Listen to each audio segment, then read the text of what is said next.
Leviticus 0:05. Jesus was born into the poorest form. His parents could only afford a bird for a burnt offering. This was to make sure there was no sin that God couldn't take care of. There was much more in Leviticus about how to take care of a sinned body.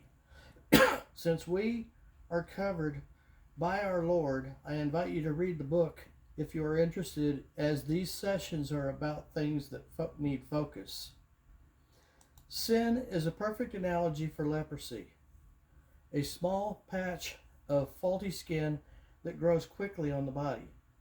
Sin goes all the way to the heart. Leprosy ruins on all levels and destroys sensitivity, same as sin. Always deadly, both. When someone is cleansed of leprosy, they are supposed to offer, according to Moses, to the priests, take 2 clean birds, and one be killed, and dipped both birds in the blood from the dead bird, and sprinkled on the man, and the live bird released.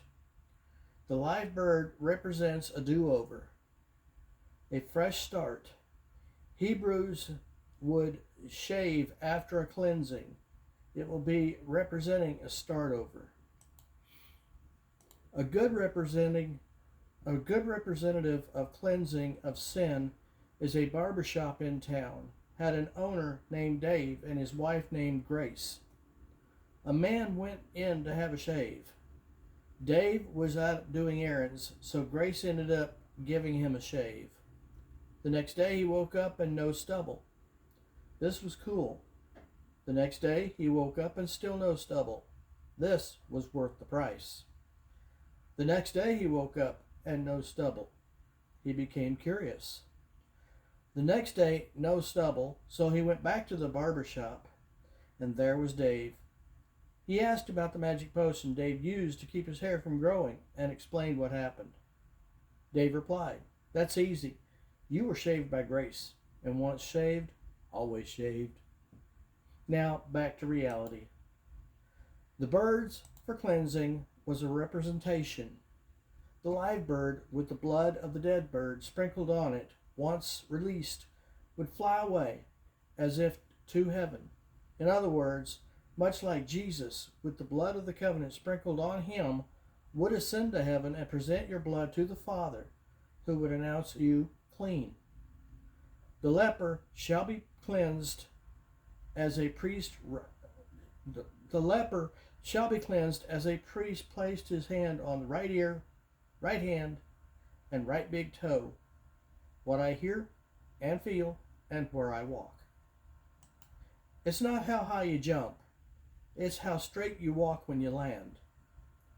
When you go to church and get really excited about praise and worship, if you land, you act incorrectly, you may want to revisit your purpose for jumping or getting excited about the praise and worship. Was it because everyone else did, or because you were engaged with God?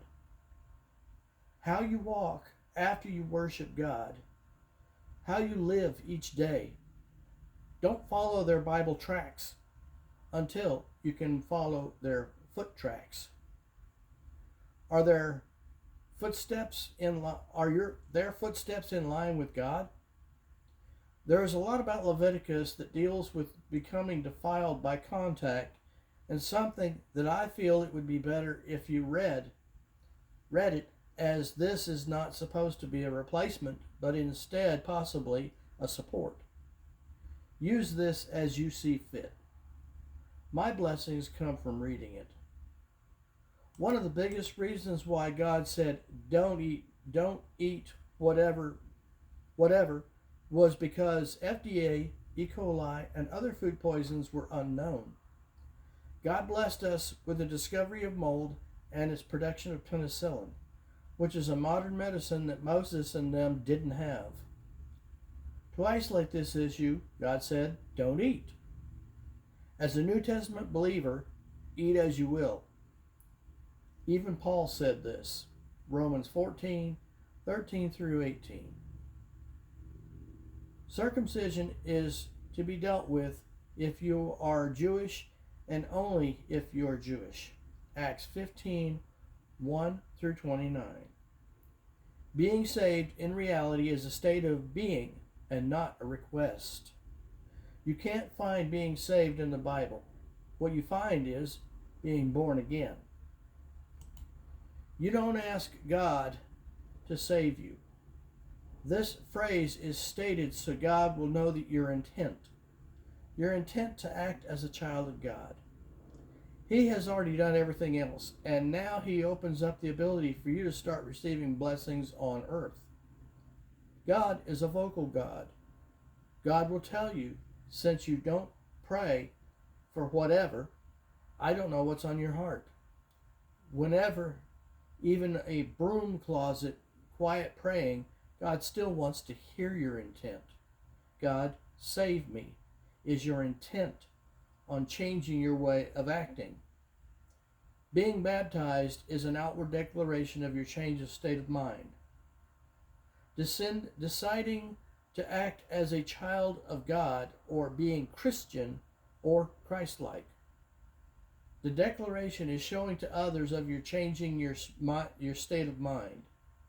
Being saved is what happens when you decide to start acting as a child of God. I don't say, pray to God that He be saved, and have your name written in the Lamb's Book of Life, because the names in that book were written in since the foundation of the earth. And God has known you since the foundation of the earth. Your biggest issue is having your name taken out, and yes, it can be. Revelations 20:15. Moses never requested to have his name written in because it was written in since the foundation of the earth. But he did request God that it be taken out. Exodus 32:32-33.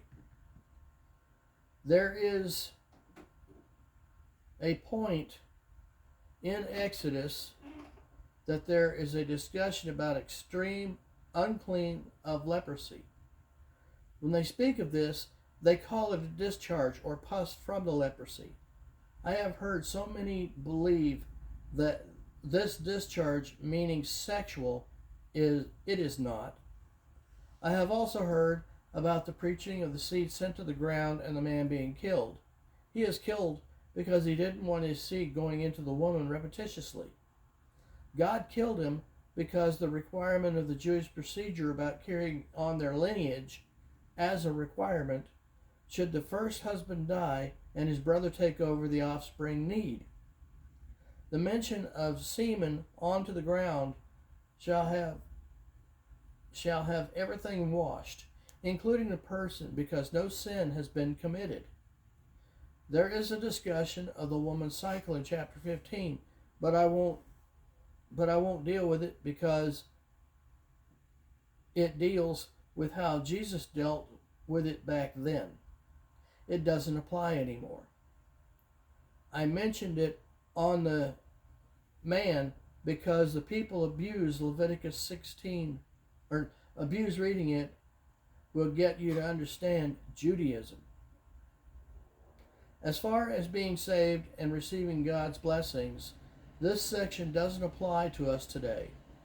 I must reiterate, most of Leviticus doesn't apply to us because it is deep in Judaism. The biggest reason to study this is to know what it was like to be in the absolute presence of God via Judaism. Yes, you can get towards the presence of God simply in prayer, thanks to the ripping of the veil at the crucifixion, so it is much easier now, but to not lose the respect of what you are doing. You are, in fact, dealing with God. His grace has done away with all Jewish requirements. Now, He longs for your attendance. See the poem, My Heart Cries Home. If you haven't read it, it is downloadable as I have it, and it is very profound. The way the Bible saw it at that time, you had to be a high priest of the sons of Aaron of the tribe of Levi, and only once a year to maybe be able to be with God behind the veil of the tabernacle. Now, believe, trust, entrust, and pray. That's it. In the New Testament, there is a word, propitiation. Next, I talk more about Bible nuggets.